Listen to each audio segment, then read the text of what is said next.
What up, my friends? How you doing? I really did not plan out this. Hold on, this is straight up. Let's move this over here. As soon as I started, I could see. I didn't have this on the right side there because you can see the Plinko board over that way. So let's get that resolved. First things first. What's up, my friends? It's Friday night. I've got some early access foundation boosters. I got some mystery mail, and we're going to have ourselves a nice chill stream. So first things first, let's share the link in the Discord, and then we'll do our hellos and go from there.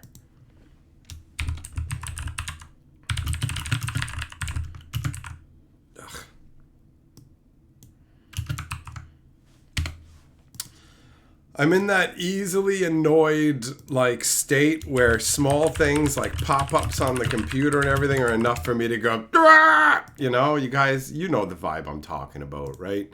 You know what I'm talking about. Okay, so we've got the link shared. That means it's time to switch it up so we can see the chat and do our hellos.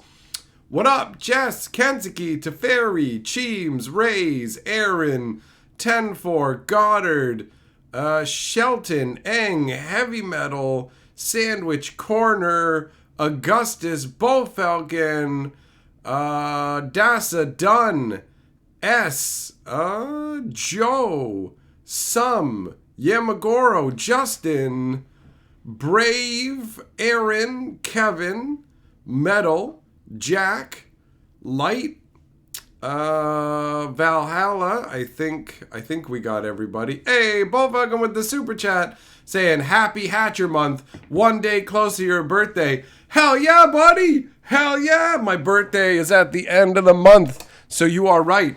It's happy Hatcher month. I like that. That's good. So we're doing Plinko tonight. So you need to choose a Plinko slot. Where did the Plink go? There it is. Okay, so in the middle, there's actually two foundation packs. On the outer sides, we've got Goddess Story for Jug Hunting. So you can choose your fate. Choose your future. Bullfalcon. Thanks very much for the super chat, big boy. Hey, Shelton, feeling accomplished today. Got your gift put in the mail. Hopefully it'll make it to you, won't be late, or come back to me. Slot 5. Hell yeah, bro. Hell yeah. I'm excited. I'm excited for that. And I'm presuming because you chose to go with FedEx that we're not going to have any problems. So fingers crossed on that count. What up, Zircon? Bowfalcon has chosen 4 and Shelton has chosen 5. So let's drop it. Let's drop it. So, first 4. Right here. Oh, so close. All right, and then 5. We're just going to pretend like there's a booster there. Because I'll just grab another one out. All right, there we go.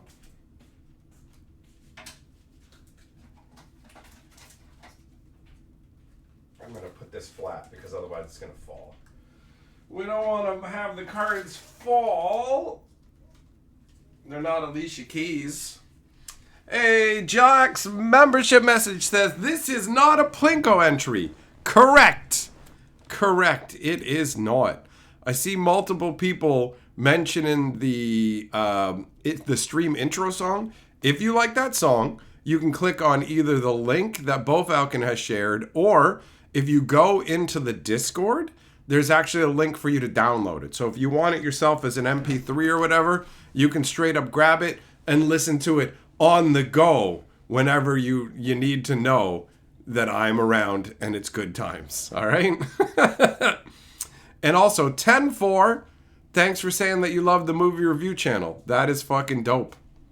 Goddard's up in here, and we got mystery mail from Goddard. So that's going to be a good time. Let's switch up the camera.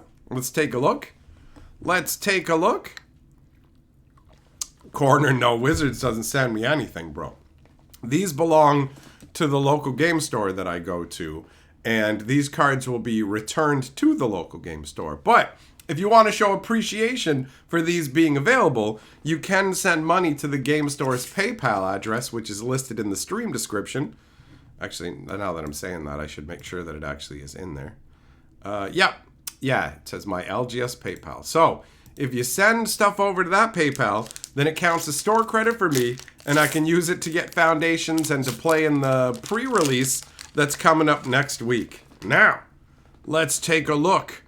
Let us take a look at what's in this. What are these? These are, are these North American packs? Let's see here. Yep, these are United States packs. So, we've got a 3/3 Knight token. Is this the first 3/3 Knight token in Magic? I know we've had 2/2s, but I don't remember any 3/3s. Oh, weird.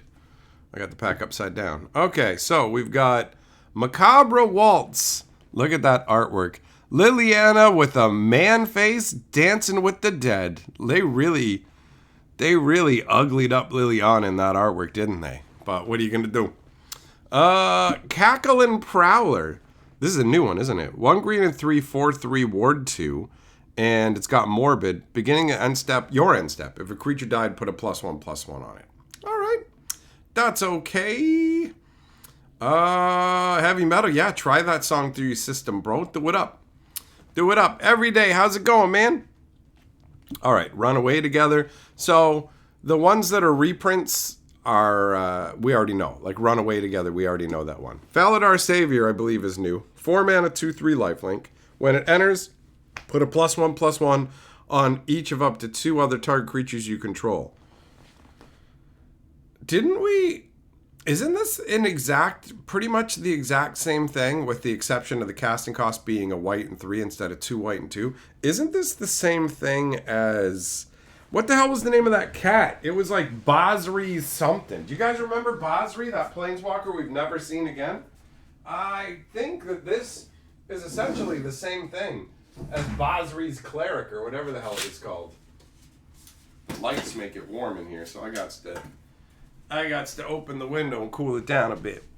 And then sure enough, I'll end up getting cold too, right? Okay, so we got Thrill of Possibility. That's a reprint. Hungry Ghoul, a black and 1 for a 2/2. Pay 1, sack another creature, put a +1/+1 counter on it. Okay. Alright, look at that artwork, man. He's literally eating a bone, yo. Basri's Lieutenant. That's it, Bo Falcon. Correct. Gold Vein Pick. That's a reprint. We've seen that before. Treetop Snare Spinner. A green and 3 for a 1/4 reach and death touch. And pay a green and 2. Put a +1/+1 on target creature you control. Activate only a sorcery. That could be pretty solid in what's it called? Sealed, right? In like limited formats? It's Acolyte, not Lieutenant. Oh, maybe that is what it is. It did have more of a religious vibe to it, so that sounds right to me. Vampire Nighthawk, there you go. Now that is a solid uncommon, man. 2 black and 1 for a 2/3 flyer with Death Touch and Lifelink. That is sweet. And the artwork is dope as well, right? Pretty cool. Perforating Artist, a red, a black, and 1 for a 3/2 Devil with Death Touch. And it's got Raid. Beginning your end step, if you attack this turn, each opponent loses 3 life unless they sack a non-land permanent or discard a card. Tyler, you looked it up? All right. Well, fair enough, buddy. The only difference is the casting cost? I thought so. Frenzied Goblin. Oh, yeah, this is a reprint, but it was originally a common, if I'm not mistaken. The upside to not think about the consequences is that you'll always surprise those who do. Yeah, that sounds like a goblin.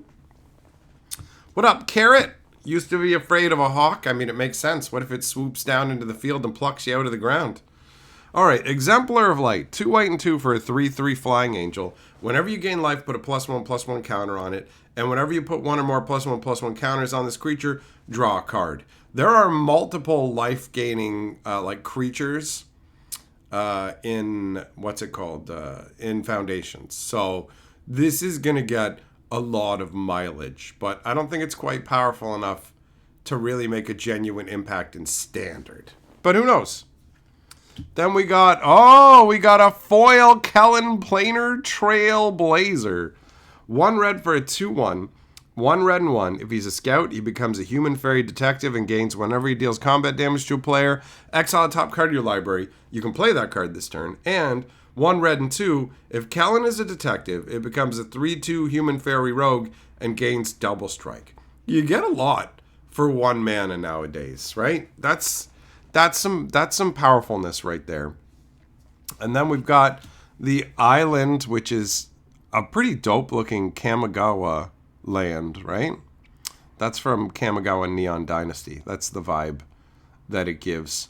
You know, you can see the techno Kamigawa. This set is a dumping ground for a lot of slush art. And considering that Magic's going to have more and more Universe Beyond sets, they really are aiming at getting rid of all their slush art, I imagine, because it's just going to be, where are they even going to put it? How are you going to shove slush art into a Spider-Man set, right? So that presents that genuinely presents new problems for Wizards of the Coast. But overall, that's a good pack. That doesn't seem too bad, having a bonus foil rare there. So that's good. It's not my stuff. This belongs to the game store, but that's good for him.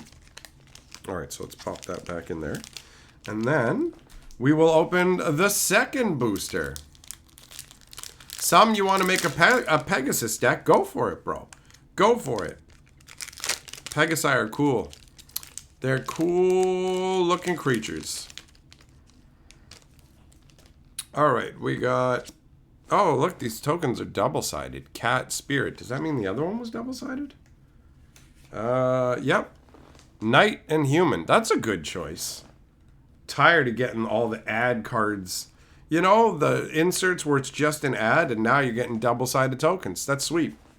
Considering Wizards is making more and more tokens, it makes sense to be doing that. So, we got Bite Down, which is a reprint. We got Fleeting Distraction, again, a reprint. Make Your Move, another reprint. Crackling Cyclops, 1 red and 2, 0/4. Whenever you cast a non-creature spell, he gets +3 power to end a turn. So that's new. What he lacks in depth perception, he makes up for in charged potential. All right. Marauding Blight Priest, that's another reprint. Prideful Parent, that's new. 1 white and 2, 2/2. Vigilance. When it enters, create a 1/1 white cat creature token. Oh, Simba, one day all the magic you see will be full of Spider-Man. Okay. Spitfire Lagak, that is a reprint, right? It's 4 mana, 3/4. Whenever a land enters play under your control, it deals 1 damage to each opponent. Yeah, I'm pretty sure we saw that before. An Offer You Can't Refuse. Oh, man, that's a solid uncommon. That is a solid uncommon from Capenna. So it's crazy to think that, like, Capenna will feel more Magic the Gathering than the sets that are coming, bro.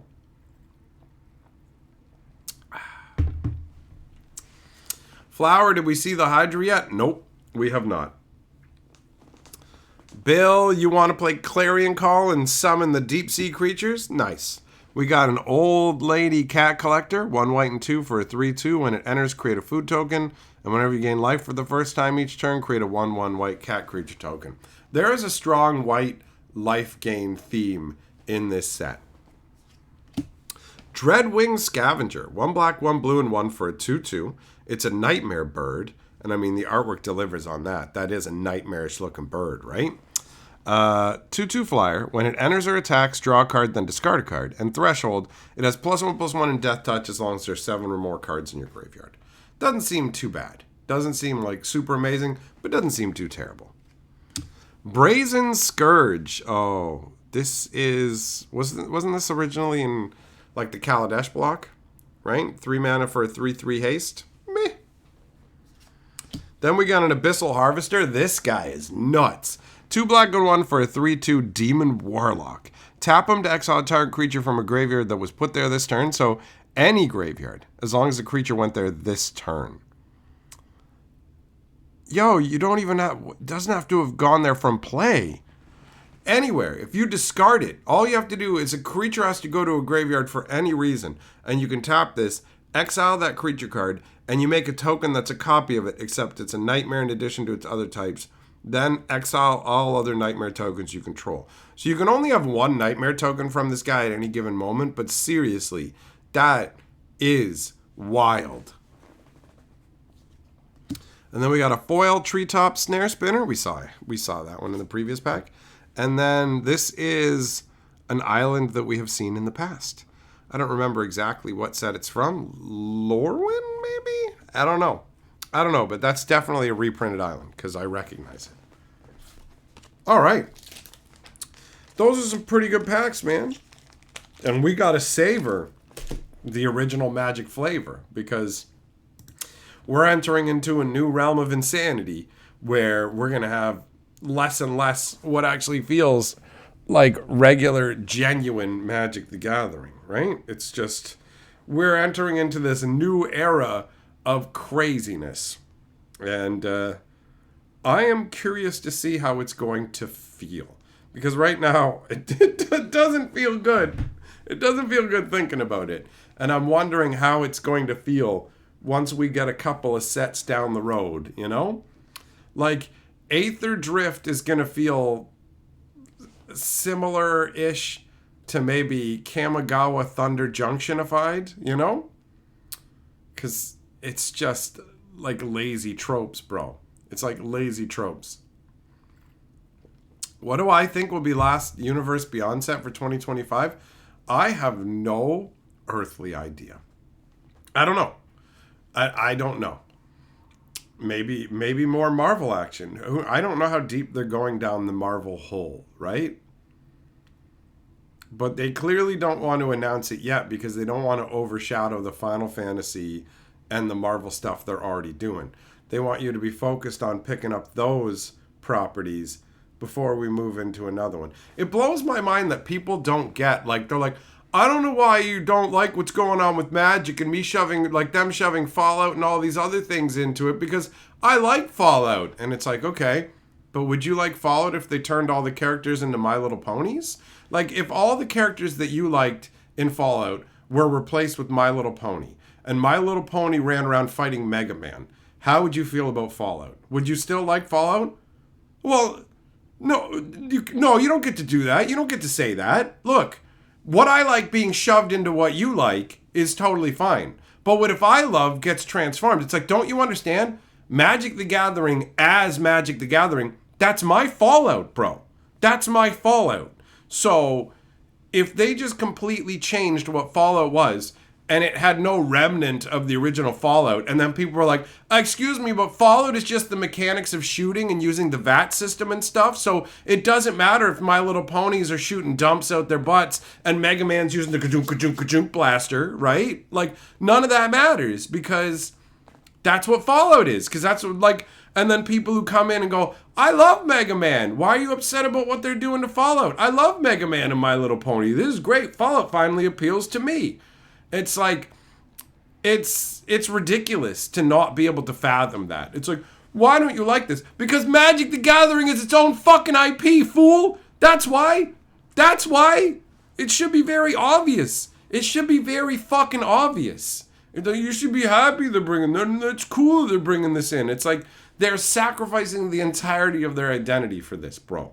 And you don't get it because you weren't here for this before, and you literally only give a shit about this one thing that you want, right? So, and you can turn around and go, you only want the one thing that you want. Yeah, but that's what it was all along, and that's what it's supposed to be. So, if they turn Fallout into fucking rando garbage that has nothing to do with what it originally was, then you will understand. I don't know how people don't get that. It should be obvious. They're like, hey, whatever, man. It's cool and it's Marvel and everything now. No, it ain't. No, it ain't.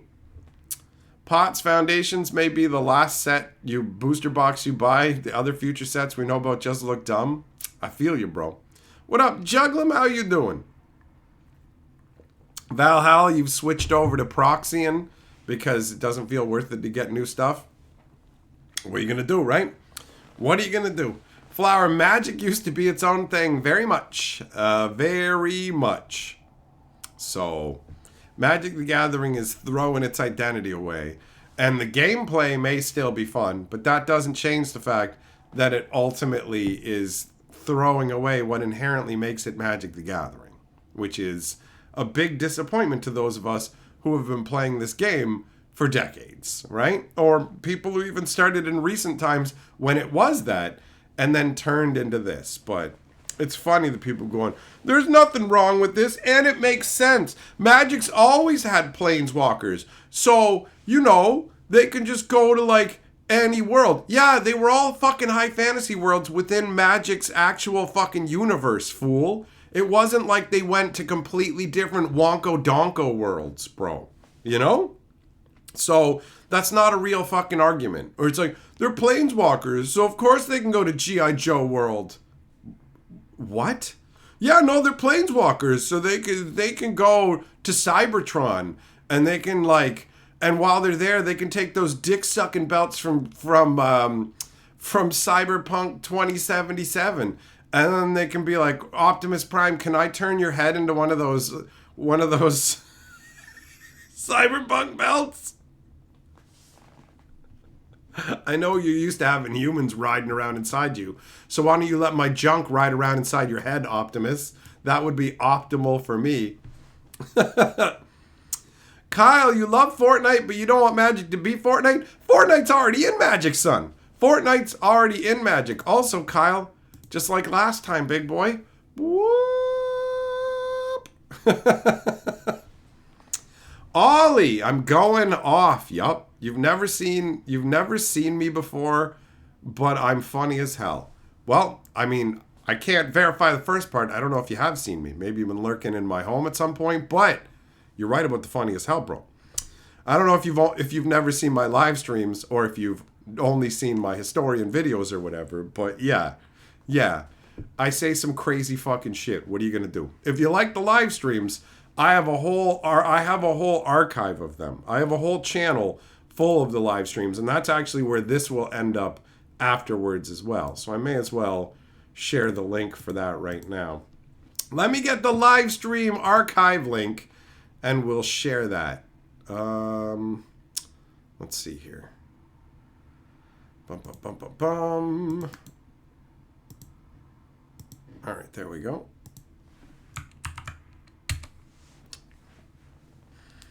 Goddard says, this is chill. It's true. I get more ranty than this. 100%.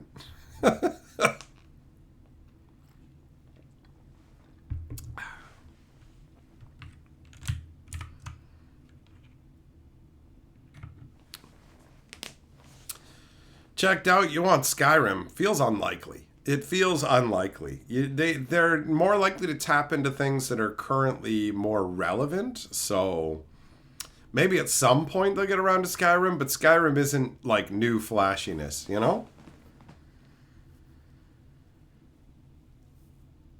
Slarty, you've got a Army of Darkness style deck, Ash and Chainsaw from Duskmoor. Well, there you go. It all comes together, right? I actually have the Evil Dead Secret Lair as well. Ryan, you want everyone to play the old school 93-94 format where nothing changes? If I want to play old school 93-94, I'll bust out Chandelar. I like having a large range of cards to play with. And my cutoff point is not 93-94. That's not my deal, bro. 100% not my deal. So I've got like cards ranging throughout all the years in my cube. But now we're moving into a completely different world. Mustafa, you're fine with the Universe Beyond thing? Well, have fun with it, but no amount of people being fine with it will make me fine with it, right? I don't give a fuck. It's like if you came to me and said, I like eating sushi. I don't give a fuck. I don't like sushi. So if I go to a pizza place and they're like, well, actually, we're selling 50% sushi now. And it's like, okay. And then also the pizza that we're selling is covered in fish and stuff. And it's like, but you said you're still a pizza place. We're still selling pizza. And it's like, this is just sushi pretending to be pizza. Because that's what the in-world Magic sets are becoming. Sushi pretending to be pizza. So you can like sushi all day long, but guess what? I don't give a fuck. I don't have your mouth. I'm not going to fucking eat the sushi, and I'm going to bitch about the fact that my favorite pizza place is going, we're still a pizza place. We're still 50% pizza. There's no reason to be worried or nothing. Pizza, pizza, pizza. But then it's just sushi pretending to be pizza, bro. Right? They just put sushi on some fucking dough and go, that's pizza. Eat it, dickhead. And it's like, no, I fucking hate it. And then people come by like, I love sushi. I don't know why you're upset about this pizza place being a sushi joint. Geez, I fucking wonder why. I wonder why. This isn't something that happens to most things. You know what I mean? That's the reality. This isn't something that people have to deal with on a fucking wide scale, right? It doesn't happen with a lot of different things in life. Games don't fundamentally change what the fuck they are. That's it. That's it.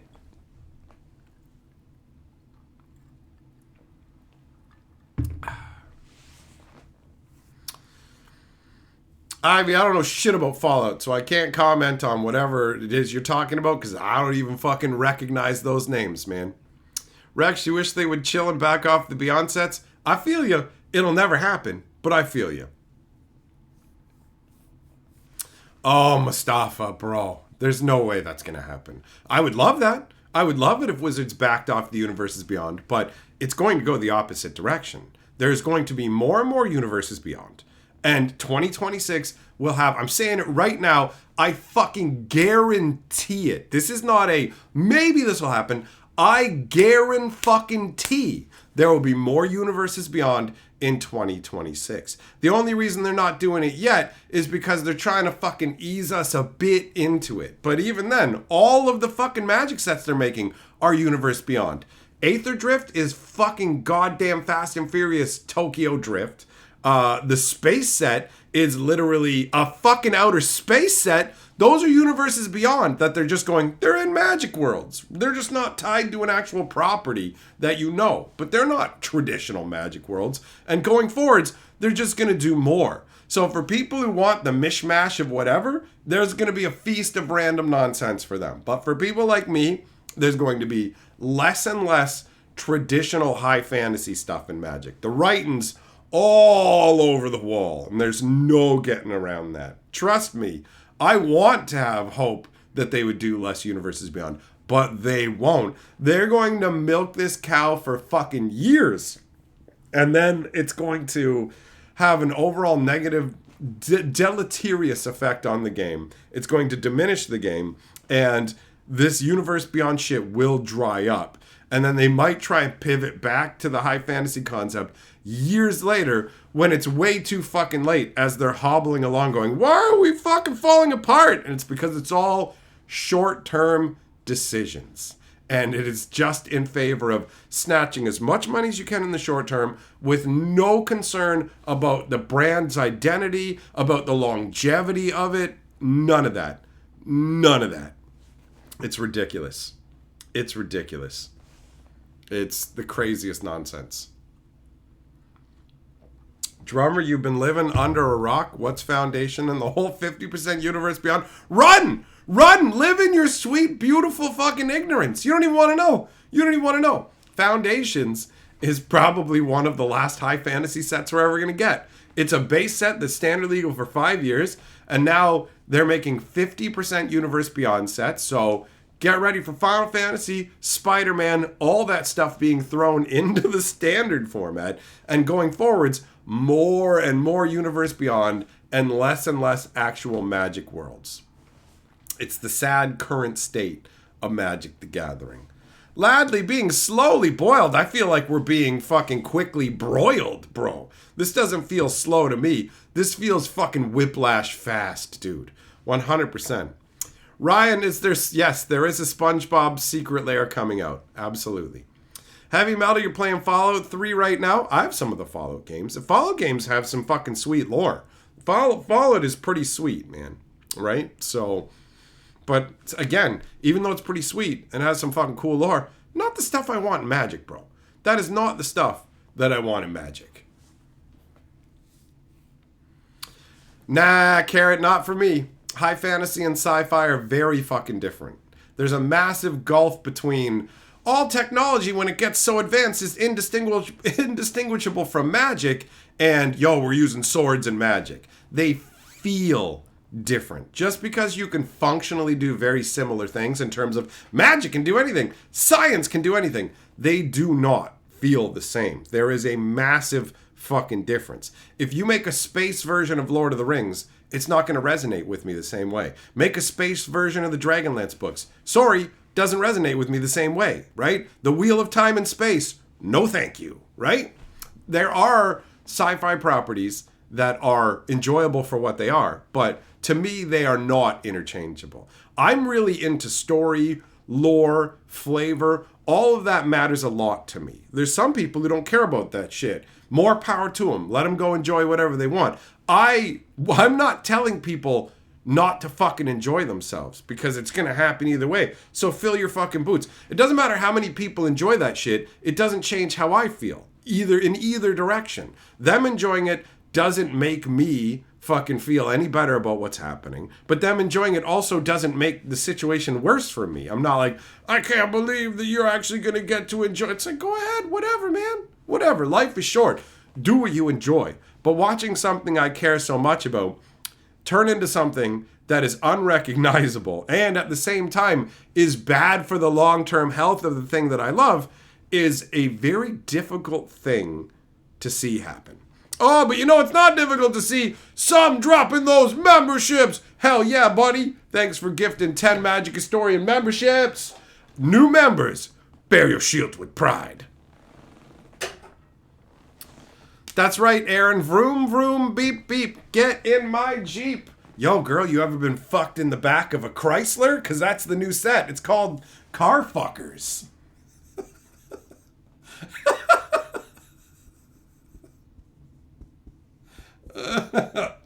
All right, you are the Member Lord. Carl, good evening. It looks like your mail arrived safely. Oh, Carl. Oh, Carl. Safely is, I don't know exactly how safe, like this box is beat. This box is as beat as I leave people's mother's boxes beat. You feel me? Fucking holes in it and shit. So, we'll have to see. We will have to see. It did arrive, though. It definitely did arrive. But I don't know in what shape it has arrived. All right?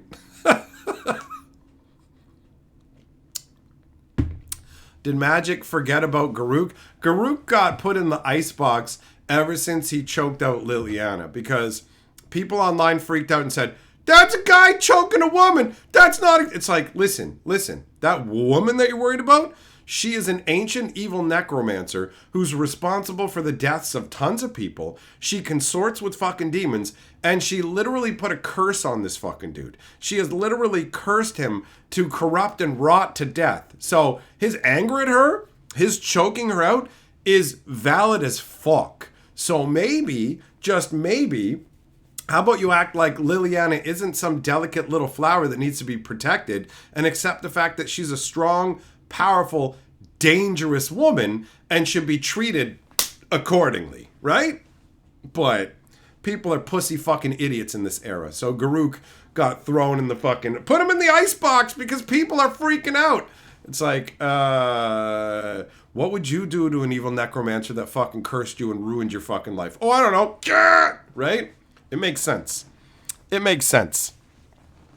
Lowbrow, this is your 5th or 6th gifted membership here. That means it's your turn to turn around and give some memberships to people and spread the love. Hey, Cethereal! Thanks for the super chat, buddy. You are Lord of the Board, and choose a drop slot because we are doing Plinko. We're doing Foundations Plinko tonight, which means, take a look at the board here, the middle slot, you can't actually see it, but if you get it in the dead center, we actually open 2 packs. And on the outer edges are Goddess Stories. So choose a number 1 through 8, and that is your drop slot, and we're going to make it happen. All right? Larry, enjoying those Halloween leftovers. Nice, bro. We have a whole bunch of stuff that we got from trick-or-treating. Haunted, why couldn't Bloomborough be 3 sets? That would have been awesome. Like the old school days. I'm with you. But Wizards ain't with that. Not anymore.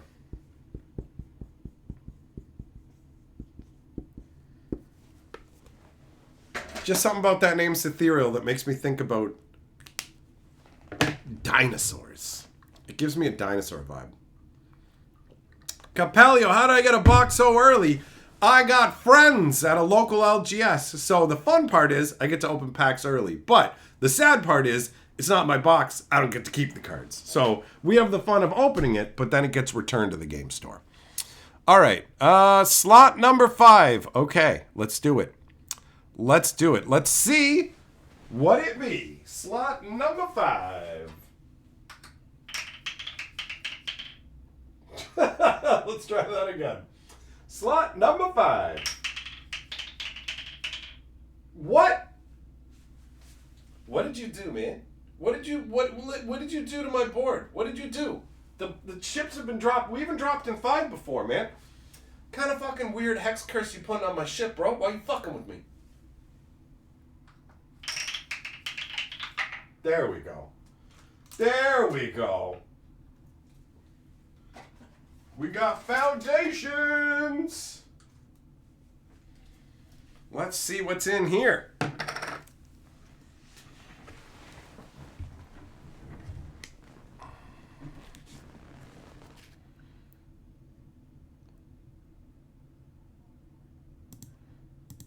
All right, here we go. Scyther, yeah, exactly. Cursed Plinko board. What? What?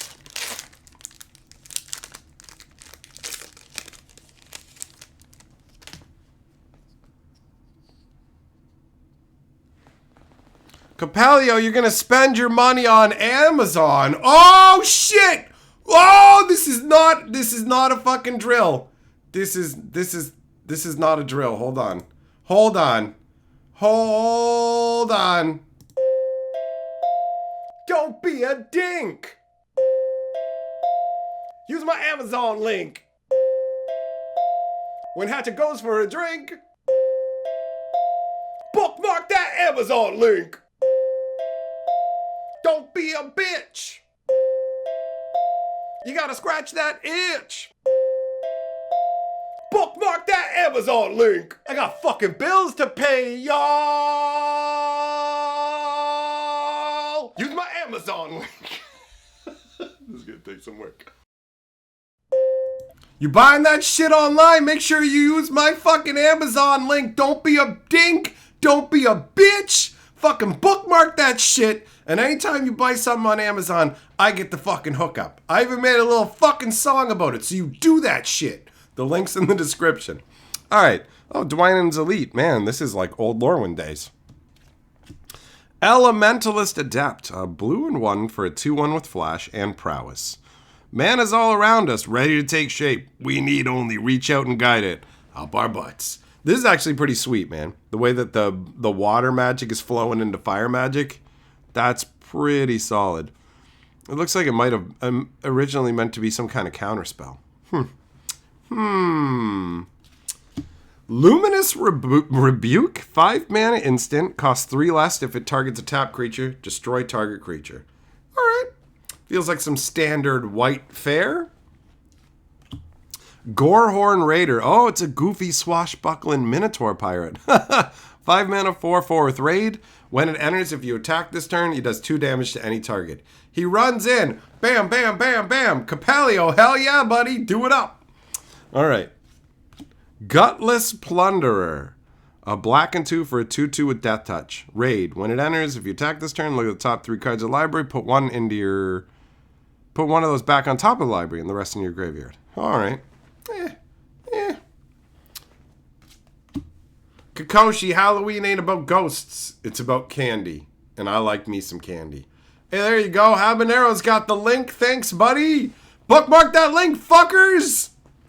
Armosaur Guide. Oh, my arms are sore from jamming it in your mom's butt. 1 white and 4 for a 4/4 vigilance. When you attack with 3 or more creatures, put a +1/+1 on target creature you control. Whoop-de-fucking-do.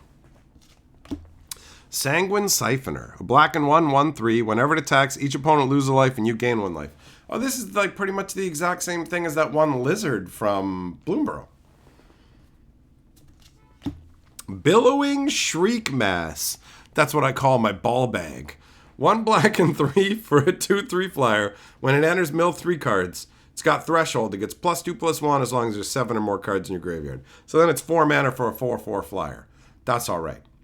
That's all right. Claws Out. 5 mana instant. And it costs 1 less to cast for each cat you control. Creatures you control get +2/+2 until end of turn. You can build your Lion King deck. Do it up.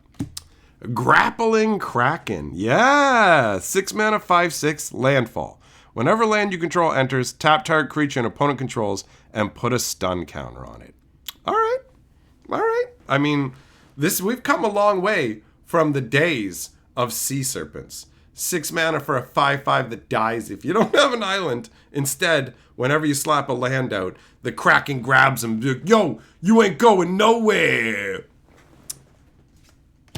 Ravenous Amulet. 2 mana, 1 and tap it, sack a creature, draw a card, put a soul counter on it. Activate only as a sorcery.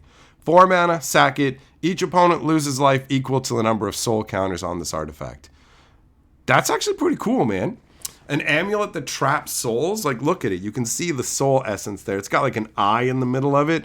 And then you can blast out all the angry souls who have been trapped in it in a torrent. Ah, get some! That's dope, man. Drake Hatcher. Oh shit, this is part of the Hatcher family. Part of the Hatcher family. 1 blue and 1 for a 1/3 human wizard with vigilance and prowess. Whenever this creature deals combat damage to a player, put that many incubation counters on it. Remove 3 incubation counters from it to make a 2/2 Drake. Yeah, it doesn't feel that strong, honestly. Kind of letting me down. This is a Hatcher? This is a Hatcher? Meh. Foil Goblin Borders. 1 red and 2 for a 3/2 with raid. It gets a +1/+1 when it comes into play if you attack this turn. Alright. Alright. Blossoming Sands. This is from the original Tarkir block. And then we've got an art card for Sear Slicer Goblin. That's a fucking intense looking goblin, bro. Look at that, man. Look at that shit. Teferi high-powered cards rarely have downsides today. And SpongeBob the Gathering.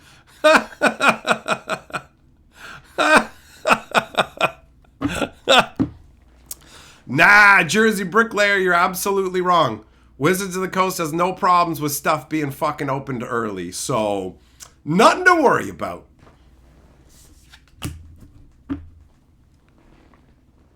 All right. Let's see here. Now, if they sold it in advance, that would be a problem. But they loosened up the rules a fucking while ago. So, don't be concerned. Just have a fucking good time. That's what we're here for. Any good hits yet? Well, we got a foil Kellen, so that's not too shabby. That's not too shabby.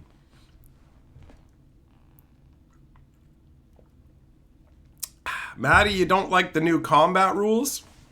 It's a mixed bag. It's a mixed bag. It's like the way it used to work to a degree, but before you could put damage on the stack. So you could block with the creature, the damage would go on the stack, and then you could sack the creature and take advantage of damage being on the stack. But you got to be real about that. It doesn't make sense from a flavor standpoint. It's like these guys are all hitting each other at the same time, but somehow that hitting each other floats in the air and then resolves. Like that didn't really make sense, right? So the way they're doing it now has weakened combat effects, but being able to choose how you put your damage across stuff, I don't know, man. I don't know. I don't feel like it's honestly that big a shift overall. So for me, out of all the stuff that's going on, I mean, it's overshadowed with the whole 50-50 like Universe Beyond stuff, and the fact that Universe Beyond is going into Standard, and the fact that High Fantasy Magic is going away. All of it, right? There's just so much going on. So I get that some people really don't like the rules changes, and that's fine. You can absolutely feel that way. I'm not telling you you're wrong. But for me, this one is, whatever. Hey, what up, Al? How you doing, buddy?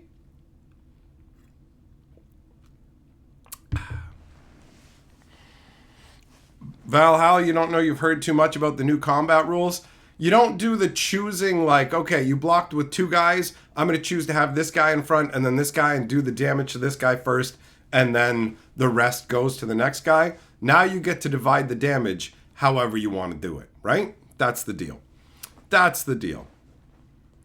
Death Touch was always crazy. That doesn't change anything about Death Touch, Carrot. If I attack with like a 2/2 and you block it with 2 5/5s, I can go 1 damage to one damage to another. You just have to assign lethal damage to the first creature under the old blocking rules, and then you can do damage to the next creature. So 1 point of damage with a Death Touch creature is lethal damage. So, like, it's really just nerfing defensive tricks. That's mostly what's happening with this rule shift. It's not making like that big of an impact in any other way. Al, damn right it's my birthday month, big boy. 100%. 100%. No, not like banding. Banding lets the person who has banding decide how combat damage is done. So it doesn't operate like banding. No, it doesn't.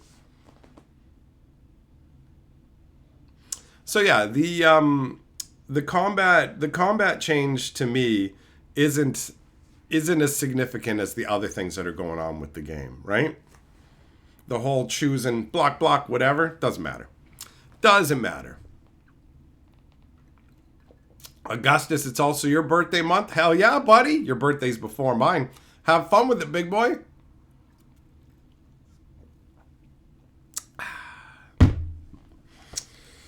I got me some more barks. Got to admit that I don't know, man. They have to have changed the recipe at some point because it tasted better before, and now it's like, I still like the sugar and caffeine, but I got another can that I'm gonna replace what I've gotten in this mug with soon, and then I'm gonna hang back from having it. I drank a bunch of it while I was away for the weekend for the Grand Archive event, and now that I'm back, I've been having a bit of it, but I don't know. We got a bunch of Halloween candy too, so I don't need that much sugar. Juggle them. Should we just sort our cards before and after, before foundations and after foundations? Sort them however you want, bro. Rye and any whiskey in that drink? Nah, I don't drink alcohol. It ain't for me, man. It ain't for me. I like edibles. I'm down with the herbage, but I don't care for alcohol. I don't have a fun time drinking. It doesn't do anything for me. It doesn't do anything for me. Cake, you played your last Pioneer Friday Night Magic. LGS is switching to Standard. That's what Wizards of the Coast is aiming for, right? They're letting Pioneer languish. They turned all of the qualifier events into Standard events because they fucked up. They fucked up and let Standard wither. So now to try and build it back up, they literally have to focus on it super hard, right? So I was all for this new focus on Standard. I'm like, let's go, right? You're making foundations for Standard. Great, things are going to get better. And then they went, all Universes Beyond will be Standard. And I was like, oh no. Oh no. Bo Falcon, your birthday's tomorrow. You're born at 4:20 a.m. Oh, Blaze Falcon, more like it, buddy.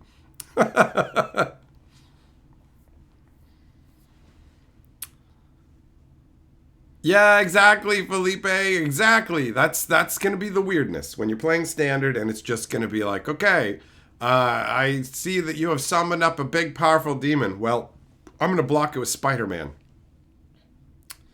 Okay.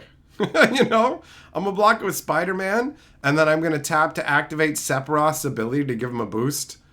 Okay. You know, like that.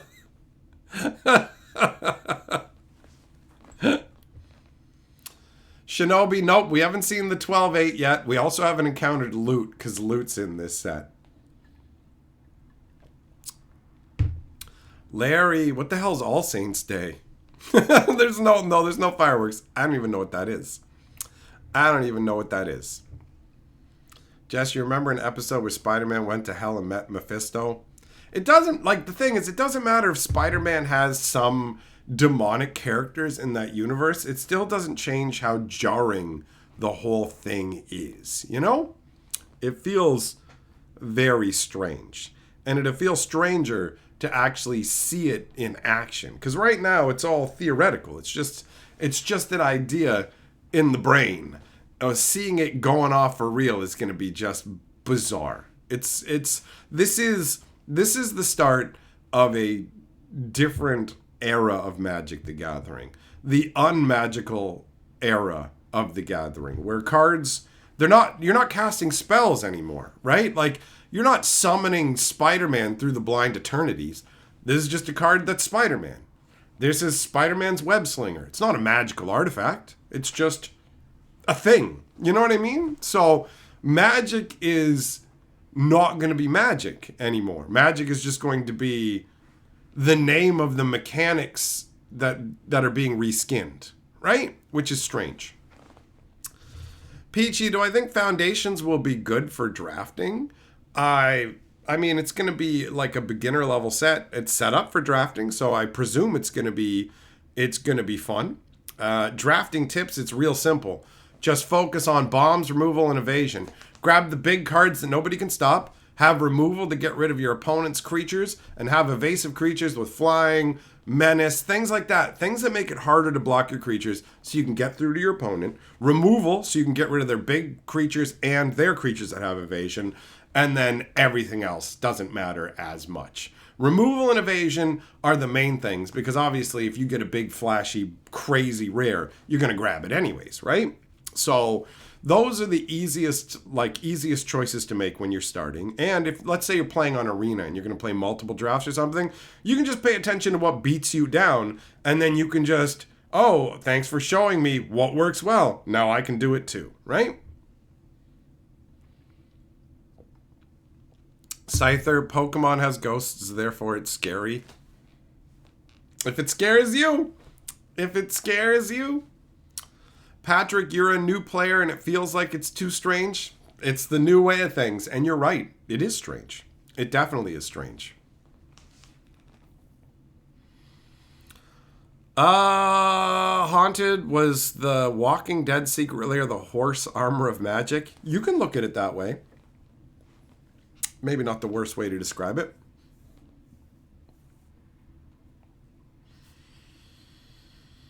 Jess, at least there's new mechanics. It's not enough. That's not enough for me. That's not enough for me to be like, well, that makes it okay. Ultimately, the flavor of Magic is a big element for me.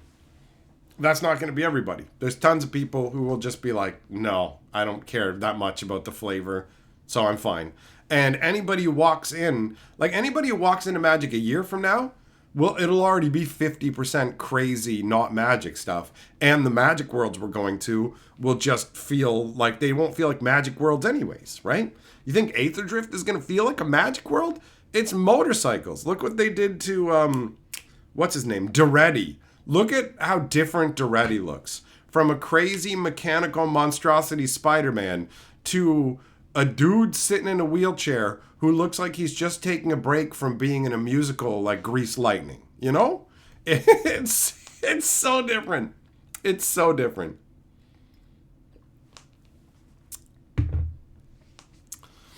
What's my opinion on proxies? Am I pro proxy or against it? Oh, I'm not against proxies. I never wanted to have proxies myself back in the day, but I didn't really care if like other people had proxies. It's like, you can use them, whatever. We're just going to play a game. I don't care.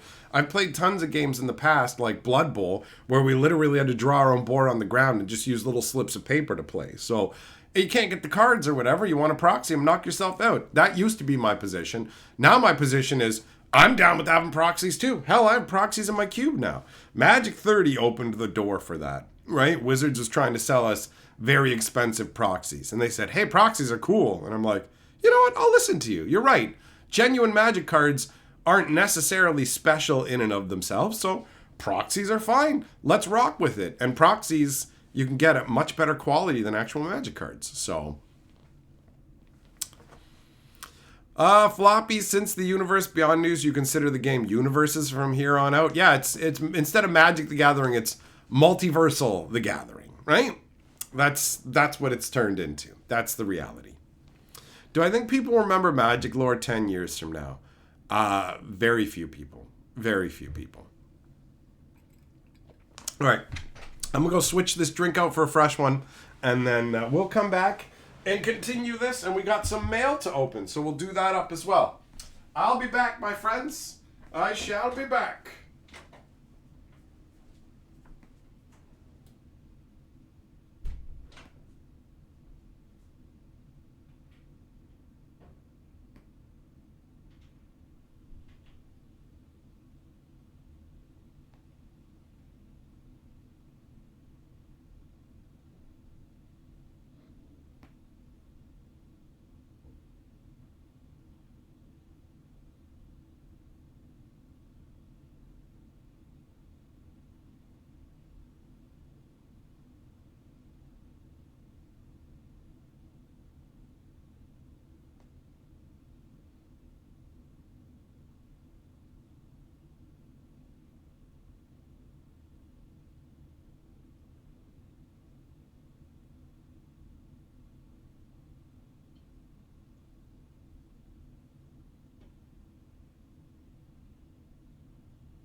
All right. I have returned with my fat mug. With my fat mug, baby. All right. Garcia Super Chat says, Secret Layers are basically official proxies. They're what made me change my stance to pro proxy. Wizards is slowly shifting people over. Thanks for the Super Chat. Also, big boy, we're doing Plinko. We're doing Plinko tonight, so choose a drop slot 1 to 8. Get it straight down the middle. We open 2 booster packs. So, choose your number, good sir. Choose your number. All right. Hey, Carl Super Chat says, package arrived much faster than anticipated. It should mostly be fine. Gift is relevant to tonight's topics. A little nostalgia blast to help distract us from all the universe beyond nonsense. Hell yeah, Carl. Well, we're gonna get right into it, buddy. We're gonna get right into it. Choose.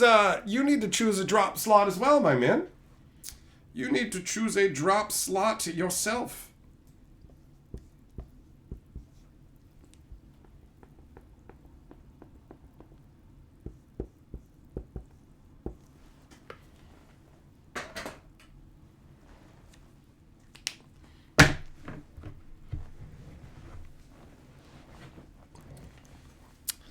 All right, Garcia, you're choosing 6. All right, sweet. Carl, make your choice, big boy.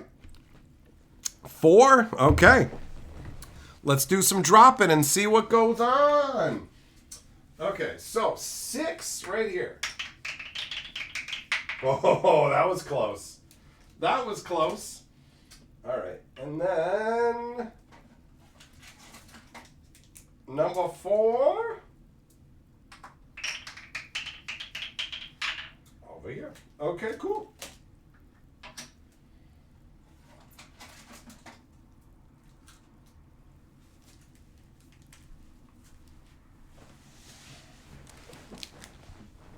All right, we've got the packs. Let's open them up.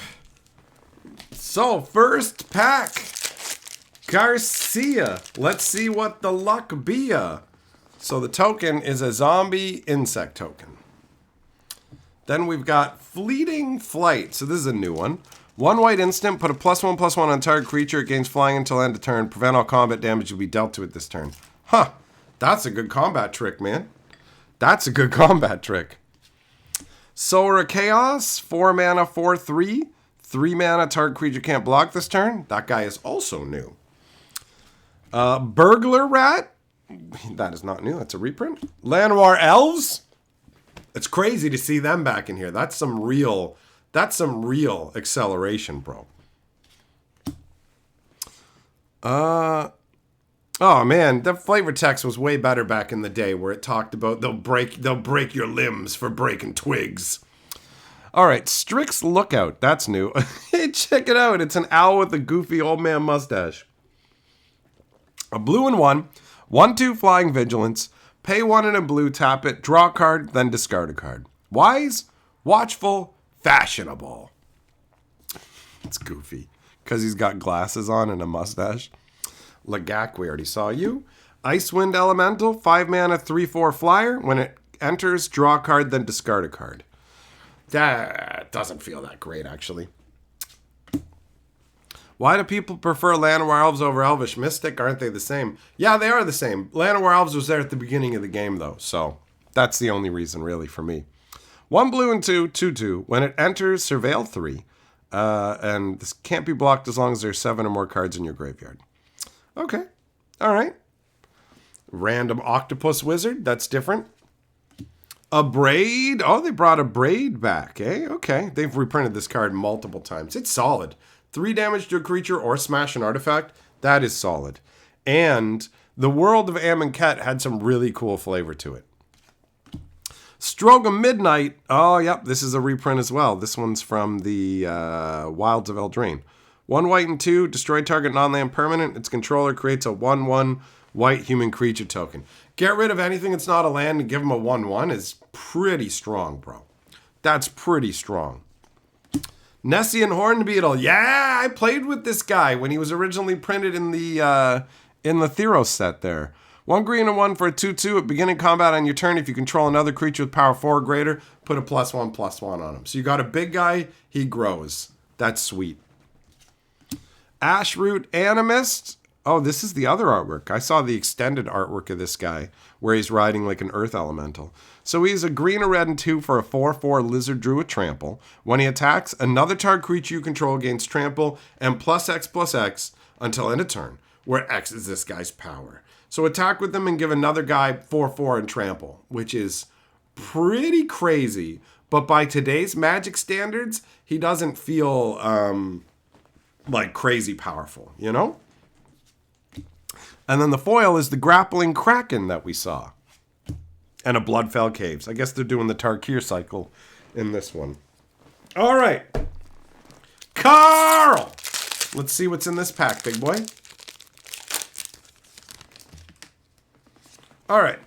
Insect Goblin token. I guess it's very random as to what 2 different sides, and it's not like every insect has the same card on the other side of it.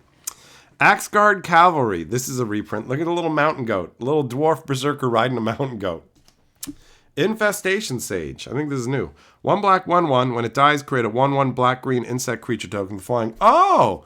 That's what makes this token. Okay. There might be other cards as well, but he's definitely one of them. Okay.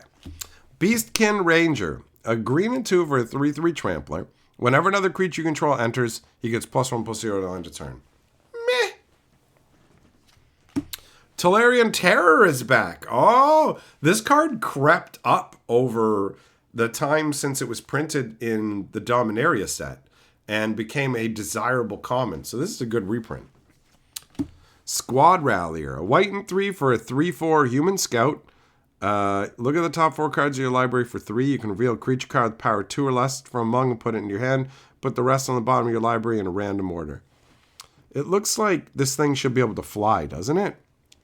Doesn't it look like he's literally like flying, getting ready to fly? Jess, yeah, bro, it is satisfying when you get the token and the card that makes the token in the same pack. Larry, yep, that's the quote. That's the quote from the Llanowars. 1 bone broken for every branch snapped underfoot. Llanowar penalty for trespassing. From like the original. 1 black and 3 for a soul shackled zombie. 4/2. When this creature enters, exile up to 2 target cards from a single graveyard. If at least 1 creature card was exiled this way, each opponent loses 2 life and you gain 2 life. The ritual successfully rebound her soul to her body, but not quite in the way she planned. Oh, that's pretty wild, man. This lantern on the back with your own soul screaming out of the back of it or something? That's wild. Gold Vein Pick. Slumbering Cerberus. 1 red and 1 for a 4/2. That's big stats.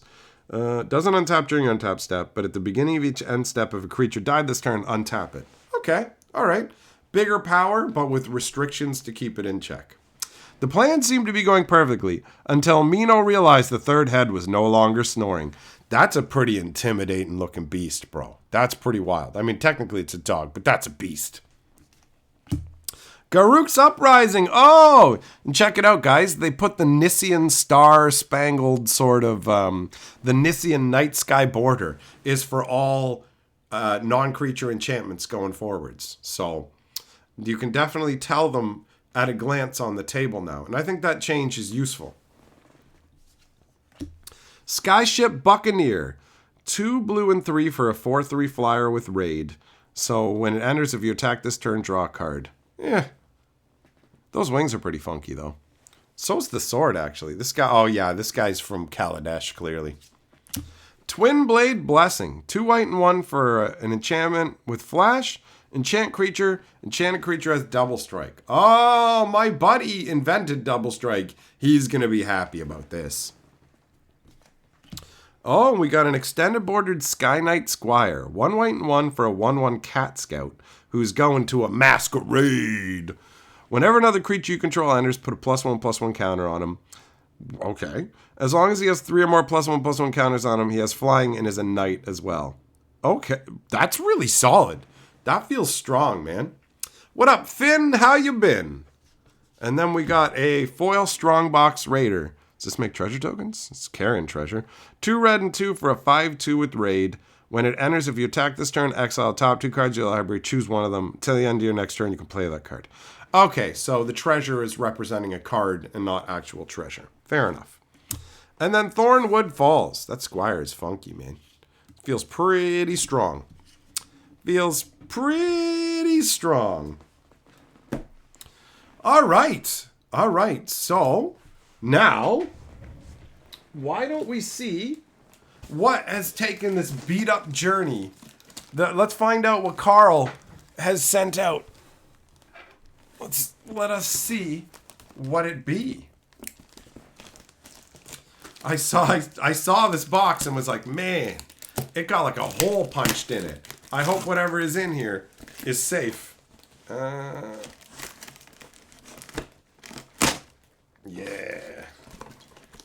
The trusty Botana.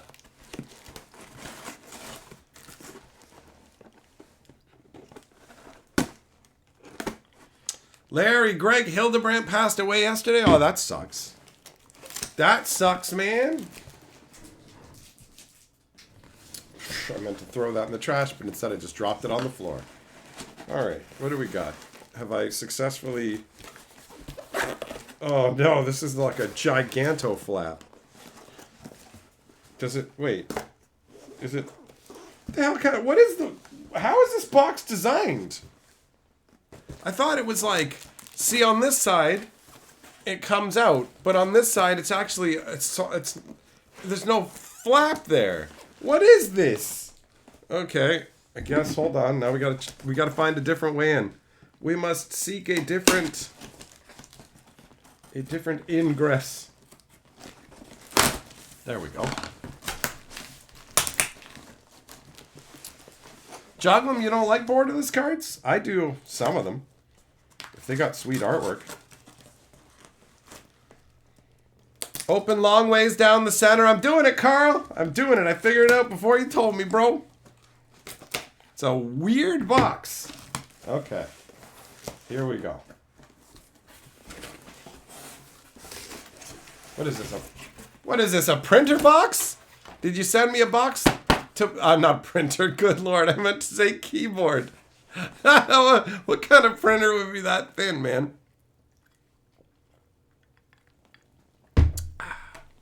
Finn, you hate looking at vendors with only borderless cards. The secret layer vendor gave you a headache. Oh, okay. We got some bubbly. We got some bubble wrap to protect this. It's a good thing you package this securely, bro, because the box definitely took some kind of beating here. Okay, so yeah, you did a good job. You did a good job cushioning this, man. What is it? Let's peel away the. Oh, what is this? What is this? We got something with this very neon greeny tape. Nice, easy to remove painter's tape, which is always appreciated. Well done, bro. You packaged this quite nicely. Okay, we got a letter from Carl here. I'm a long-time channel enjoyer and now channel member. Hell yeah. Oh, is it multiple pages? Occasional lurker of your live streams. Congratulations on all your success and growth, and congratulations to you and Carly as well. You were a major source of inspiration for me to make some equal and positive lifestyle changes for myself, and I am most grateful. I hope this finds you in time for your birthday. Hell yeah, man. I'm glad to hear that you made some positive changes for yourself. That's great. And I'm glad to hear that I was an inspiration for that. That makes me genuinely happy. There are people who quit, like I quit smoking, and there are other people who quit smoking with like a little bit of encouragement from me, and it feels good. It feels good. I started playing long ago like you with Revised in high school. Hell yeah. Grew up in Wisconsin, so I was able to attend Gen Con around this time. Didn't play Magic continuously. I took time off, sold collections, and got back in. Yet somehow throughout all that time, I managed to save a couple of relics from that era I think you'll really like. No AI here. First is a calendar from 1996, which is also actually usable this year. The days realign for the year 2024. So I'm sorry for not getting this to you sooner. Well, I can use it at least for this month and next month, right? The good news is December is our RKF. Oh, Richard Kane Ferguson. Hell yeah. So there's still time to get function out of it this year. You can use it again in 2030, I think. It's a bit worn as I used it in 96, but I think there are new copies on eBay if anyone else out there is interested. I recently lived in Las Vegas up until this last year. And last year at MagicCon, I was able to get this other item signed. I didn't think to have the calendar signed at the time, but I think this second item is more of a showpiece anyways. Maybe I shouldn't read out what it is so I can show you guys. When I brought these to Richard Kane Ferguson, he was surprised to see him. He said he thought it was the first time anyone's brought one to sign. He also sells the art as a signed print. I included some details I could find about the character and lore and some related cards for your cube. Wishing you and Carla the best. Enjoy. Hell yeah, man. Hell yeah. Let's get into this. Let's get into this. Oh, yeah. Yes. Yes. Oh, hold up. Hold up. Get this out of the bag. Gentle like. The hoops are catching. Yeah, boy. Okay, one thing at a time. So, we talked about the calendar. A Magic the Gathering 1996 calendar.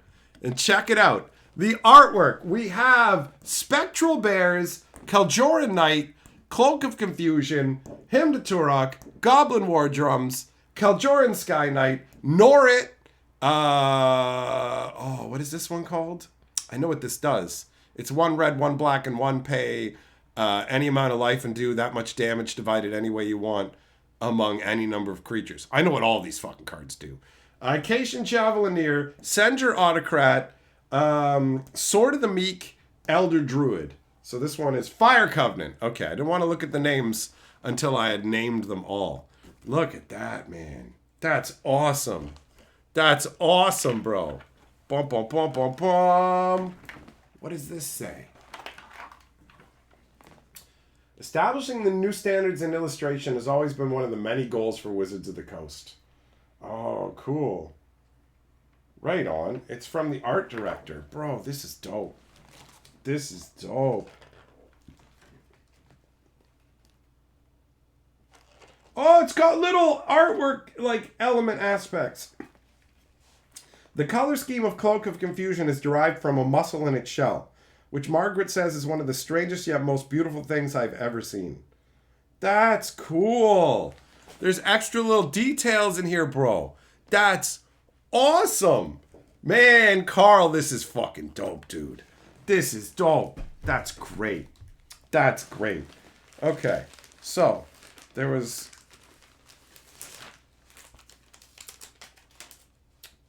Okay, what's the second page here? The second page is... Oh, hold on. Hold on. Come on out. Come on out. Come on out.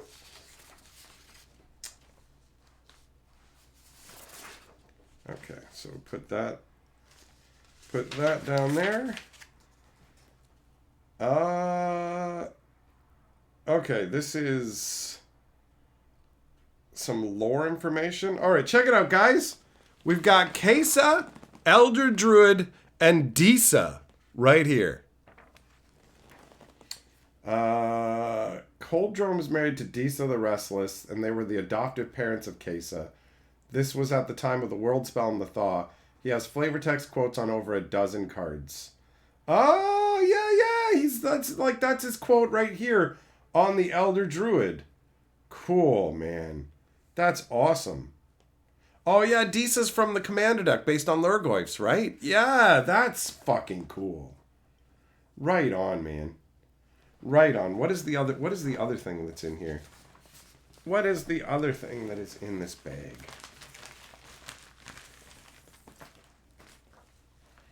We got more tape. We got more tape. Yeah, painter's tape always works so well for this.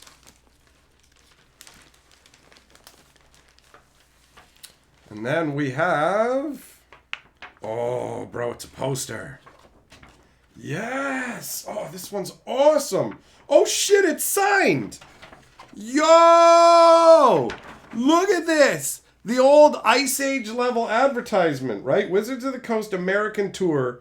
Join the caravan. And it's signed at the bottom by Richard Kane Ferguson. That is fucking amazing! Carl, bro! Your timing is great. You're right. The whole take our minds off of what's happening with the universes beyond and all that. This is epic old school goodness, man. That is awesome. Look at how epic he looks, bro. Look at this is the Elder Druid, isn't it? Isn't this Coldjorn or whatever? That's sick, man. What does it say here? What does it say here on the letter? Originally painted in the summer of '95. This was always a dream of winter. Hardship lessons learned from close observation of the primordial elements. The only way to survive and prosper is to become one with the elements, because it's Ice Age. Back in the day, Magic used Coldjorn as a kick-ass promotional poster for the entire set of Ice Age. It was a huge painting for the time, on canvas stretching 3 by 4 feet, used in magazine ads. I remember seeing them 100%, and videos. This iconic image is now available at a signed limited print. All right, so that's this artwork, man. That's awesome. That's awesome. I've never seen this poster in real life. I have never seen this poster in real life. This is like mega epic. I had no idea what was in this box at all, Carl, like at all. This is amazing. Thank you very much, dude. This is all really, really cool. There's some super dope pieces of Magic's history in here. And you can rest assured that when the stream's over, I'll be showing Carly this awesome stuff. Because this is fucking sick, bro. This is sick. All right, let's hold on. I want to put this somewhere where it's going to be a little safer than on my desk specifically. I'm going to put it over here. Over here for now, where I know that it won't accidentally get bumped or anything like that, because I got to figure out where I'm going to put that. Where I'm going to put that stuff. That's awesome, man. That is awesome. And you packaged it all so well. Man, what an awesome trip down memory lane. That is, like, that's amazing. That's amazing. Bo Falcon, yeah, if only Wizards cared as much as Carl did with this gift. I agree. Opus, it is root beer. It is root beer in the mug, and it is fucking flowing through me. So hold on, guys. We got another piece of mail to open. I gotta go and fucking touch my dong and empty my insides. Or that doesn't sound, who cares? I said it. That's what I'm going to do. I'll be back. Don't be a dink. Use my Amazon link. When Hatchet goes for a drink, bookmark that Amazon link. Don't be a bitch. You gotta scratch that itch. Bookmark that Amazon link. I got fucking bills to pay, y'all. Use my Amazon link. This is gonna take some work. Don't be a dink. Use my Amazon link. When Hatchet goes for a drink, bookmark that Amazon link. Don't be a bitch. You gotta scratch that itch. Bookmark that Amazon link. I got fucking bills to pay, y'all. Use my Amazon link. All right, I'm back, man. I'm back, yo. That's so fucking dope. That's so dope. That poster. And I remember looking like in a magazine in the last year or so and seeing that ad in there and going, man, that artwork is so dope. I've always been a huge fan of Richard Kane Ferguson since like the earliest days of Magic, bro. I don't think he had any artwork before Legends. I think Legends was the first set that featured his artwork. But I remember characters Hazon, Dak and Blackblade, like, bro, it made an instant impression. His artwork was sometimes a little bit hard to decipher, but always evocative. So, Carl, you fucking killed it, bro. Now, before we open the other mail, I need to... I've washed and dried my hands, but towels don't tend to do a perfect job, so I gotta wait until my hands are a little less moist before we continue on to the other mail opening.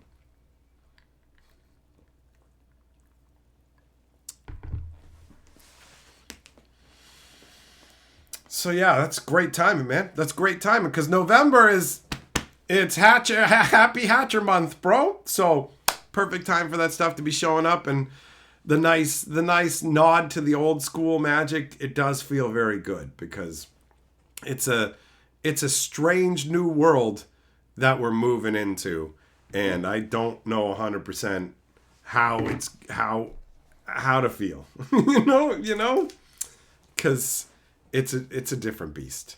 It's a different beast. The Universe Beyond stuff is completely different flavor. Rosala, what's up? You hope that my sickness is getting better? Well, it is. I'm not 100%, unfortunately, so I ended up getting pretty tired earlier, and I find myself a little more easy to frustrate today, but I'm definitely better. Like, I'm getting progressively better, so it won't be very long at all before I'm back to 100%. And it's not enough to stop me from getting stuff done. Like, I spent a bunch of time today working on the start of my Grand Descent video that covers the event I just went to last weekend. So I'm still getting stuff done, but I'm just not at 100. Heavy Metal, you missed it, but that was Carl's first Super Chat milestone. That's right. That's right. Number 1 at the same time that he sent out this dope ass shit. That's how you do it. That's how you do it. Bo Falcon, oh, you're having problems having to reload the stream? I was having that happen to me last week, man. It's pretty annoying. It's pretty annoying. Okay. I feel like my hands have demoistened. Yeah, listen to that. That's some dry palming. Okay. So, we've got this box from Goddard. Let's see what's inside here. Rosalie, yeah, I do believe that these choices, unfortunately, are going to lead to the long-term damage downfall of Magic the Gathering. They're going to get what they want in terms of short-term profits, but they're completely sacrificing their own brand and identity to do it, which is not a wise thing to do. Okay, let's see how this one opens. Oh, hold on. It still needs some more tape cutting.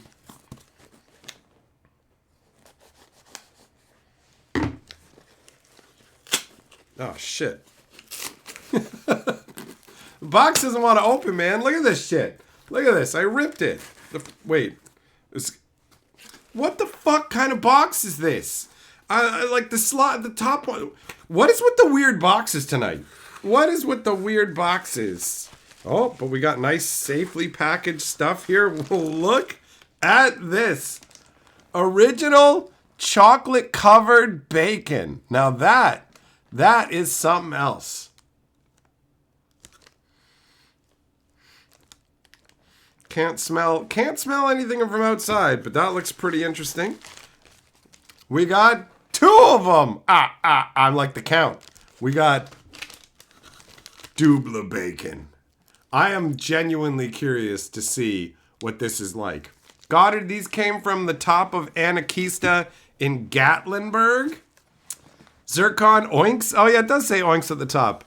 The sweet and salty meat treat. That's what they call me around these parts.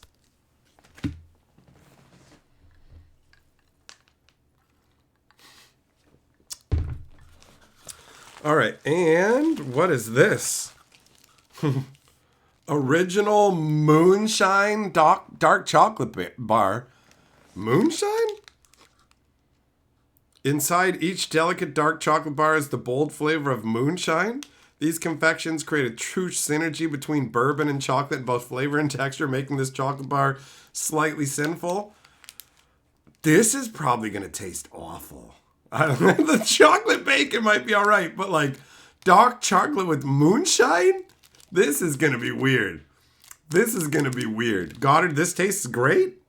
Well, I guess we're going to find out if your taste buds work. When I try this, I will determine whether you have functioning taste buds or not, because I will be the determiner of whether it tastes great.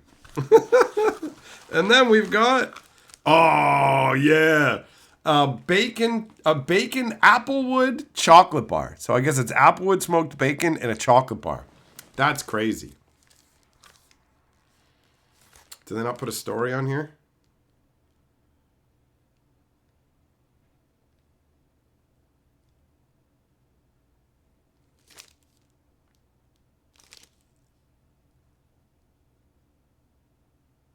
Oh, trippy. They have 2 different ingredient lists on here, and it messed with me. Because I didn't see the top ingredient list. I just saw the bottom one, and it just said ingredients, soy flour, soybean oil. And I'm like, how are they legally to call this chocolate? And then I noticed at the top it said, okay, hold on. Dark chocolate that's made of cocoa powder and everything. All right. These are going to be interesting. These are going to be interesting right here. And these are probably going to be really fucking good. So these are curiosities, and this is deliciosity. That is my prediction. I'm going to save these until we're doing like an eating stream or I do a video on it, one or the other. Goddard, thank you very much, man. This is fucking awesome. This is awesome. I got some stuff to munch while I stare at my new fucking calendar and poster, maybe I'll make a little note. I can use these little post-it notes on the calendar to mark the day of when I'm gonna do it.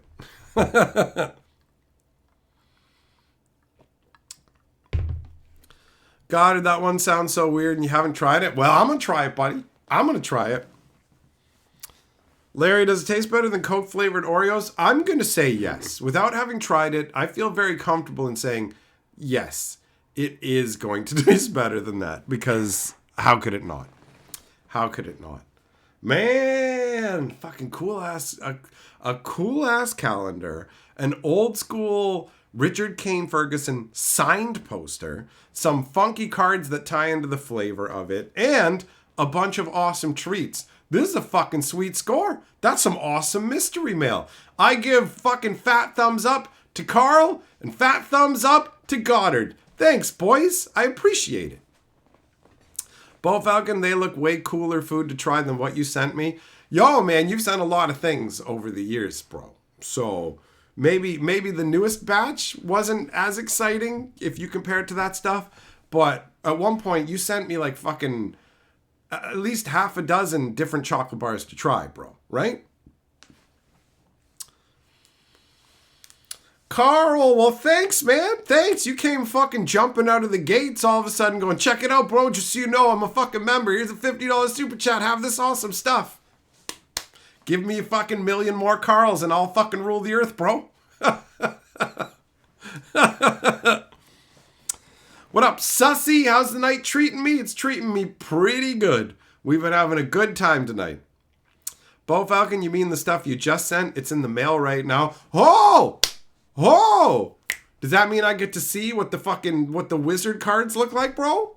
Is that what's going on? That's fucking exciting. Hell yeah. Hell yeah. I love getting mail. It makes me happy. It's fun. It's nice. It's a fun experience to open it and look at the new stuff. It's nice to have it as well. All the little elements that all come together over time. Like just these little nickel bolus and Ashioks, just all kinds of little things here and there. And people really enjoy my openings of things and how excited I get, which makes more people want to do it. I've had people say, bro, I watched one of your openings and you were just having an awesome time. And I also want to be a part of that. So here you go. Have this stuff. And I'm just like, yeah, yeah. The only time it sucks is when somebody's trying to use you for advertising. And, they just said, these are my band CDs. And it's like, well, what does this have to do with me? I've had multiple people send me packages before that was all just like them promoting their own businesses and stuff. And I'm like, there's nothing in here for me. And it's like, yes, there is. There's promotional samples of this thing that you don't want. That is just me branding my thing. And I'm just like, oh, that makes me feel used and sad, right? But that doesn't happen very often. So that's the only kind of unenjoyable mail. Everything else is fucking awesome always. Thompson, what's up, buddy? Thompson's super chat says, good to see you tonight. I'll go for a round of Plinko. Hope you had a good day. I have been having a good day, big boy. And it's about to get even better because we're going to do a Plinko drop. Choose 1 to 8, my man. And if you get it straight down the middle, we do 2 booster packs. Let's do this. Let's do this. Rosalie, you can't fathom Chandra alongside SpongeBob. It's a strange new world. Strange days are coming. Oh, Thompson going gutsy. He's going all the way over to the side with a 7. All right, bro, let's do it. Let's do it. Oh, went all the way to the other side. All right. Man, every single shot tonight has been foundations. Nobody has landed in Jugtown.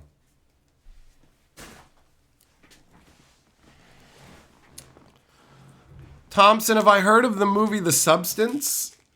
I think I heard of it like yesterday or the day before.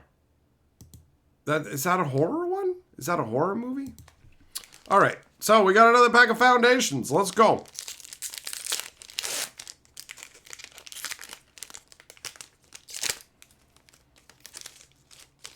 Thriller horror. Well, It's November now, bro. I'm good on the horror. I'm good on the horror for now.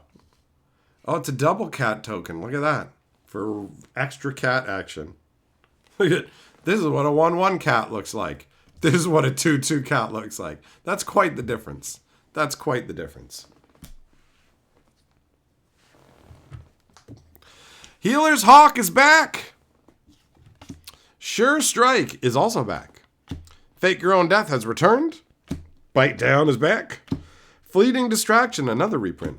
Another reprint. Elf Sworn Giant, that's new. 2 green and 3, 5/3 reach. Whenever land you control enters, make a 1/1 green elf warrior creature token. Wow, alright. Alright. Augustus Horror is good all year. I did a whole month of horror. I'm going to watch other kinds of movies now. I'm not interested in any horror for a while. I am horrored out. By the way, speaking of movies, if you haven't already checked it out, check out our movie review channel. It's a lot of fun. It's a lot of fun, and people have been enjoying it. So let me share the link in the live stream for you. And it's a small channel, so we're still growing it. We're still growing it. Fire Spitter Whelp. This is new. 1 red and 2 for a 2/2 flyer. Whenever you cast a non-creature or a dragon spell, it deals 1 damage to each opponent. Oh, dragon lovers are going to enjoy that, man. Castrelli, you want to see Troll 2? You got to wait until next fucking October, bro. That's when I'm going to do horror movies again. Vengeful Blood Witch. 1 black and 1 for a 1/1. Whenever this creature or another creature you control dies, target opponent loses a life, and you gain a life. Huh. All right. So this is kind of like the Blood Artist or whatever, right? Similar. Adventuring Gear. This is a reprint. Oh, we've got an extended bordered Reclamation Sage. It's uncommon. Okay. So this is a reprint. I didn't know they were doing these. This is awesome, though. Look at that. When it enters, you can destroy target artifact or enchantment. Look at that elf just completely wrecking that sword with magical roots pulling it apart. That's solid. That is solid. And here's the other version of Sky Knight Squire. He looks so goofy. All right. It says, before Passion could become the greatest Sky Knight in the kingdom, he'd have to survive his first flight. Bum, bum, bum. And then a foil Brineborn Cutthroat. This is also a reprint. I mean, half the set's a reprint, so it's not that big a surprise. All right. Not too shabby. That Reclamation Sage is genuinely gorgeous. That is really sweet looking, man. It's got some great flavor. That's got some great flavor to it. That was a good pack. That was a good pack. Well done, Thompson. Well done, buddy.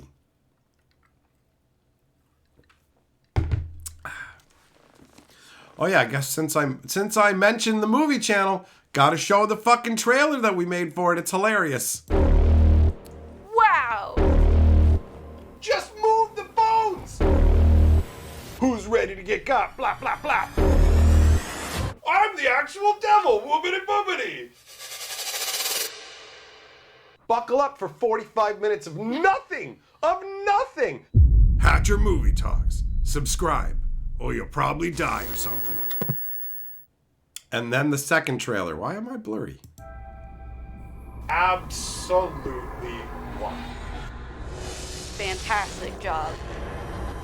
How do you enjoy garbage like that? Oh. It sucks so hard. What's next, Carly? The almost birthday boy. What? This is what you're afraid of? Phone ringing. There's a phone ringing and an old piano and nothing else. Here's a noose, buddy, if you want to get out of it.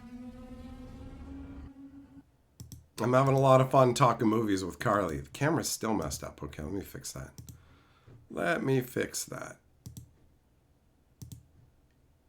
So ridiculous. There we go. Yeah, there we go. That's better. That's better. That's right, Larry. Buckle up for 45 minutes and nothing. Coconut, I don't want no SpongeBob. Uber, as an introvert, you say the phone ringing is pretty scary. We're going down into the catacombs where people are supposed to face their own personal hells, and there's a phone ringing. I don't like talking on the phone, but I didn't find that scary. It didn't do nothing for me. It didn't do nothing for me.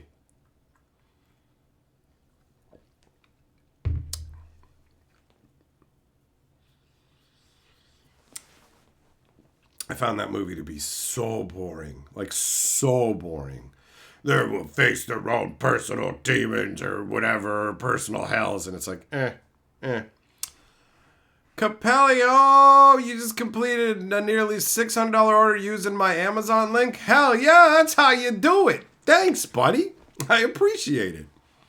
Pyre, move the bones. Yeah, the bones being in the way is so dumb. And the clip that Carly used showing like a bone catching on the guy's pants, that's nothing. Like, that's just a mild annoyance. There's a point where a dude actually gets stuck because of the bones and starts getting cut a little. Just a little, though. Like, you think something's going to happen, and it doesn't. There's so many times in that movie where you think something's going to happen. Oh, no, this guy's falling. And when he falls, he's going to hit this other guy down, and they're both going to go tumbling to their deaths. Or he's just going to stop when he gets down to him, and neither of them are going to be injured by it. It's like, but what? Why? Do something, movie. Fucking do something. That's how I felt with that stupid-ass movie. Every day, what's my favorite part of doing the movie videos? Ranting, as usual. Ranting about the stuff that's annoying and talking about the stuff that I genuinely enjoy. Like, Dark Song was fucking great. So, pretty much just emphatically talking, either pro or negative, I guess, is the simplest way to sum it up.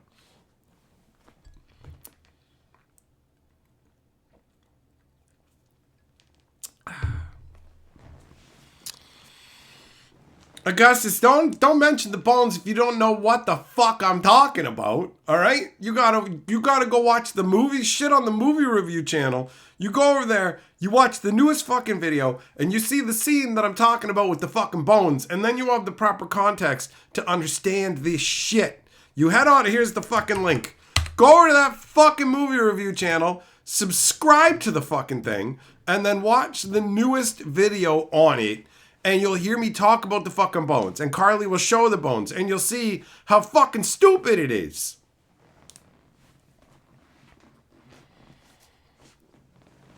How come my setup looks and sounds better than our movie recording footage? Because I sabotage the projects that we do together to slowly drive you crazy. So that once you, like, you're already pretty ridiculous. But once you go full on crazy, then I can use that to some. I'm gonna do like charity drives on YouTube. My poor crazy demented wife needs to get brain surgery, and I need to get the hammer to do the brain surgery. So give me lots of money. That's why I'm trying to drive you crazy. So it's like late night with the devil. I'm sacrificing you on the altar of fame and money, and it's totally the trade's totally worth it. I'll just lock you in a tiny little closet most of the time. And then I'll bring you out in chains, but I'll hide the chains off screen. And you won't, like, no one, you'll be like, he keeps me chained up. And they'll be like, wow, she really is crazy. We all know how much he loves her. And then I'll make, like, fucking AI technology will be good enough. Then I'll make AI videos of us going on, like, sweet walks on the beach and stuff. And then when you're like, he keeps me fucking chained up, to be like, that poor crazy woman. And then I'll fucking put socks in like oranges in a sock, and I'll fucking beat her with it afterwards. I told you not to mention the chains. I gotta drive you crazier.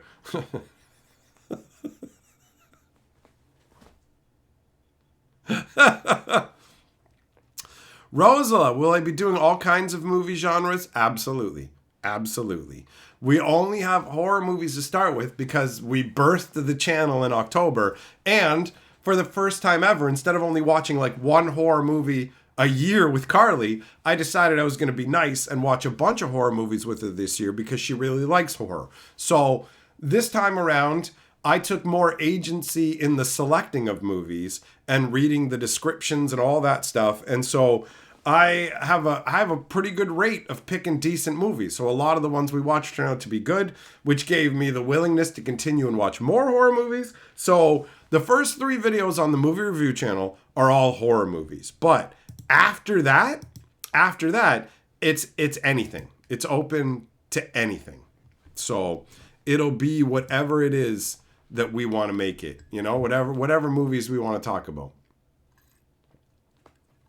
I'm not looking to do like a new gimmick each month or anything like that either.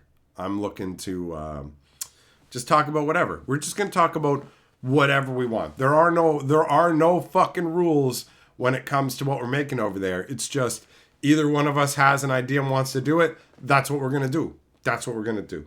So the worry isn't what we're going to talk about. The worry is figuring out the specifics of getting all the gear dialed in right so we can get some better sound going on and whatever. Because we're trying new mics and stuff, which are sweet ass fucking powerful mics, but they do require some finessing, you know? Westby, you missed everything? Well, head on over to the stream archive, bro. Head on over to the stream archive and you can watch this at your leisure later on. Because I upload all my live streams over there. So you can check it out.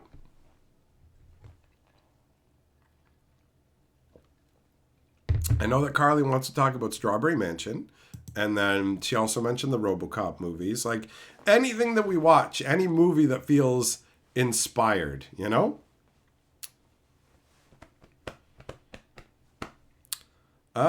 Carly, yeah, well, we'll figure it out. We'll figure it out. Virgum, why are content creators not largely talking about SpongeBob and Magic? Are they afraid to lose players and viewers? I don't know. I can't speak to what drives other content creators to make their stuff. It might be the fact that right now they didn't show off the SpongeBob cards, did they? I honestly haven't even looked. But I don't think they've actually shown the cards from the secret lair. So it's really just saying SpongeBob is here. And I've seen a number of people making videos discussing the changes with Universe Beyond and stuff. I know I've bitched a bunch about SpongeBob, but I mean, I'm one of the more complainier fucking magic YouTubers. What are you going to do, right? What are you going to do? So I can't speak as to why they're doing it. Maybe they're not interested in talking about it. Maybe they're waiting for it to come out, but some people are. I got no idea. We don't fucking conference and discuss. At least if they're having those conferences, I sure as fuck ain't a part of them.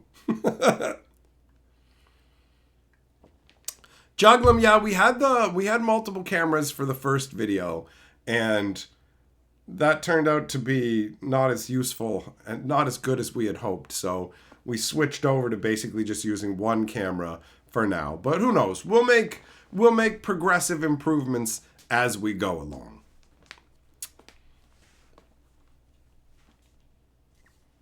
Larry, do I have any guesses about the SpongeBob cards? No, I don't know SpongeBob. Like, I'm not saying that I'm not aware of what SpongeBob is. I know that he's a fucking sponge guy who wears pants. And I know he lives in I'm going to say pineapple, an underwater pineapple. And there's a starfish guy and a lobster and a gray weirdo. Like, I could fucking roughly draw what some of these dickheads look like, but I couldn't tell you any of their character traits. I couldn't tell you anything that they've done. I couldn't tell you anything about their world, really. Like, I don't know nothing. So I have zero guesses as to what Wizards of the Coast will do with it, you know? Other people's guesses would be more valuable than mine in this regard.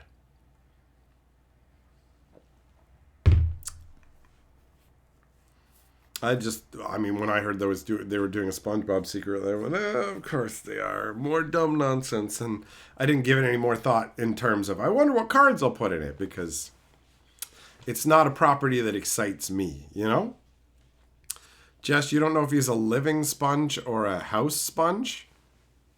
I mean, he's square, so I presume that means he was cut into that shape for consumers as a household good. That's my guess. But who knows? If he lives underwater and there's the other underwater creatures, maybe he is fucked if I know. Fucked if I know. All I know is Magic's going to get wackier and more ridiculous the further we progress along, man. So, it is what it is.